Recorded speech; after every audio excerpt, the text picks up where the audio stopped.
Сәлем балалар, бүгін біздің каналымызда қазақ тілі 2-ші сыныптың 4-ші сабағы. Сабақтың тақырыбы у дыбысының дауысты және дауыссыз болып айтылуы. Бүгінгі сабақта балалар у дыбысының дауысты және дауыссыз болып айтылу ерекшеліктерін естеріңе түсіресіңдер. 13-ші жаттығу. Кестедегі сөздерді оқы.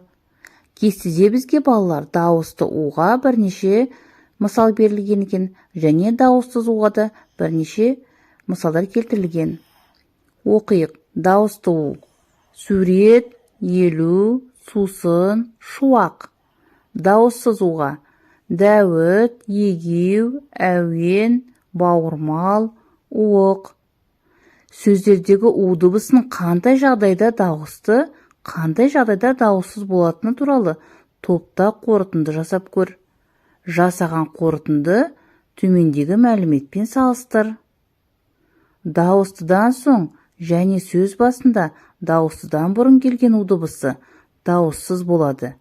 Әуежай, уақыт, сәуле.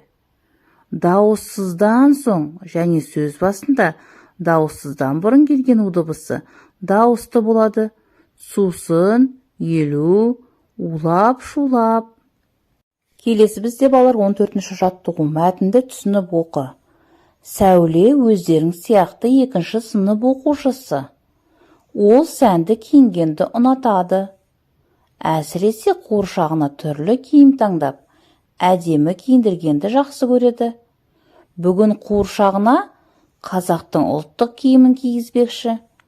Бірақ бас киім таңдауды қатты қиналды. Ол ойлана келіп, қуыршағына не кигізді? Сәуле қуыршағына қандай ұлттық бас киімді кигізді? Болжап көр. Әуелі балалар, мына суреттегі бас киімдердің атауларын білесіңдер ме? Бірінші суреттегі бас киім балалар тақия. Тақияны өздерің білесіңдер, ер адамдар киеді. Екінші бөрік. Бөрікті жас қыздар киеді. Үшінші бас киім тымақ. Тымақты да ер адамдар киеді балалар. Төртінші бас киім сәукеле. Сәукелені ұзатылатын қыздар киеді. Демек сәуле қуыршағына қандай бас киім кигізді? Дұрыс айтасыңдар, бөрікті кигізді. Төменде бізге балалар тапсырма беріпті. Мәтіннен у дыбысы бар сөздерді теріп жаз. Олардың қайсысы дауысты, қайсысы дауыссыз екенін анықта. Бұл жерде балалар бізде сәуле. Сәуледе у дыбысы дауыссыз болып келеді. Неліктен? Өйткені у дыбысы дауысты ә дыбысынан кейін тұр. Сендер білесіңдер, я балалар? Неше дауысты дыбыс болса, сонша буын болады балалар.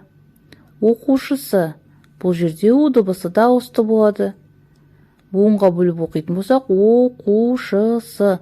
Бұл жерде у дыбысы дауыссыз қ дыбысынан кейін тұр. Қуыршағына.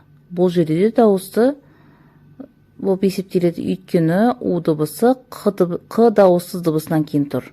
Қуыршағына. Таңдауда. Бұл жерде у дыбысы дауыссыз болады. Неліктен? Өйткені у дыбысы бұл жерде дауысты а дыбысынан кейін тұр. Келесі балалар 15-ші жаттығу. Мәтіннен у дыбысы бар сөйлемдерді көшіріп жаз. Дауысты у дыбысының астын 1, дауыссыз у дыбысының астын 2 ретсіз. Бұйымдарды кестемен әшекейлеу ұлттық қолөнердің бір түрі. Бұл жерде балалар у дыбысы әшекейлеу деген сөзді кездесіп тұр екен. У дыбысы бұл жерде дауыссыз, өйткені дауысты е дыбысынан кейін тұр. Қазақ халқының кесте тігу өнері алуан түрлі. Бұл жерде у дыбысы тігу және алуан деген екі сөзді кездесіп тұр.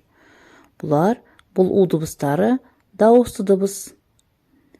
Солардың бірі кестемен қамзол, белдемше, тақияны безендіру. Бұл жерде дауысты у дыбысы безендіру деген сөзді кездесіп тұр. Мұндай өнерге қыздарды кішкентай кезінен бастап үйретеді. Бұл сөйлемде балалар у дыбысы жоқ. Өзіңе ұнайтын ой өрнекті жасап көр. Бұл тапсырманы балалар өздерің орындайсыңдар. Соңғы 16-шы жаттығу балалар. Кестені тиісті сөздермен толықтырып жаз.